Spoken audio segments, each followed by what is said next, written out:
Harry has said he wants reconciliation. I mean, is there any path to any of that, or all of the bridges well and truly burned? The bridge is well and truly burned. I mean, at the moment, there's really no communication with the royal family.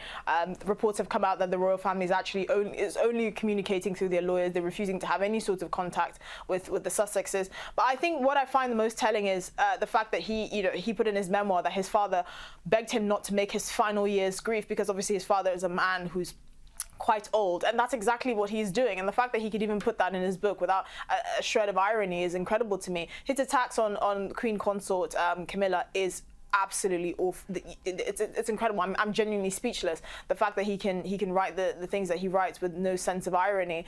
There was an extract of the book where he begged his father to not marry Camilla, but just to be with her. And I just thought, if the roles were reversed, and if your family asked you not to marry Meghan but just to be with her, we would never hear the end of it. They would shriek on about it till the cows come home. But he somehow thinks it's acceptable to say that and then to repeat it with such pride.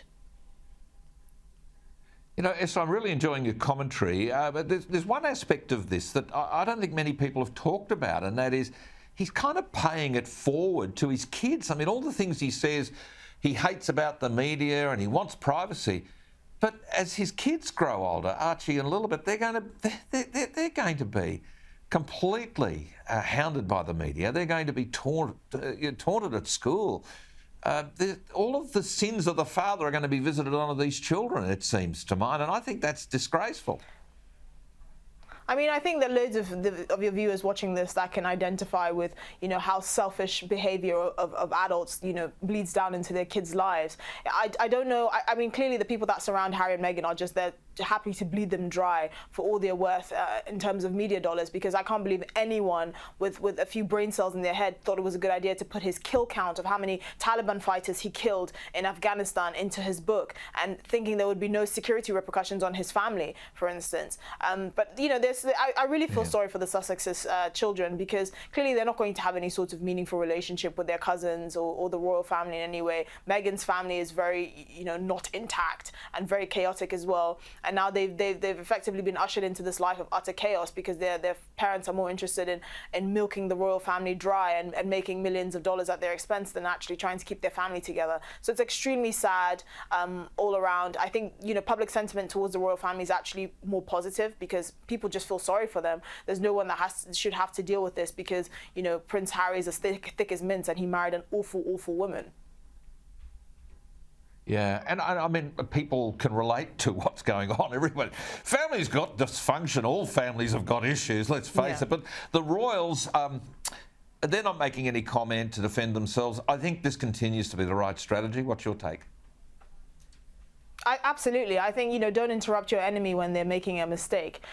So this is clearly a strategy that's working for them. Obviously, public sympathy is particularly with William and Charles. William has effectively become a punching bag, but he's held a dignified silence. I can imagine this is not easy for him to have such intimate details of his life being exposed. I mean, the book is completely shocking.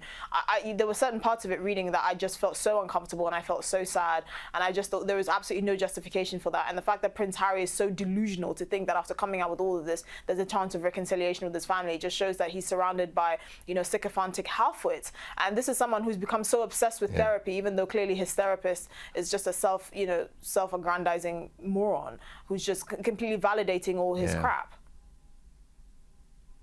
Esther, is there an end in sight, or are we just simply going to get a drip feed, woe is me stories from Harry and Meghan, well, forever? Well, unfortunately, this is one of two books.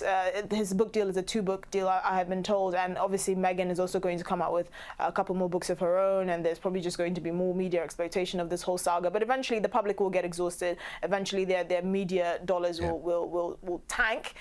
So hopefully, they will vanish into the distance in the near future. But for the foreseeable future, there is clearly no end in sight.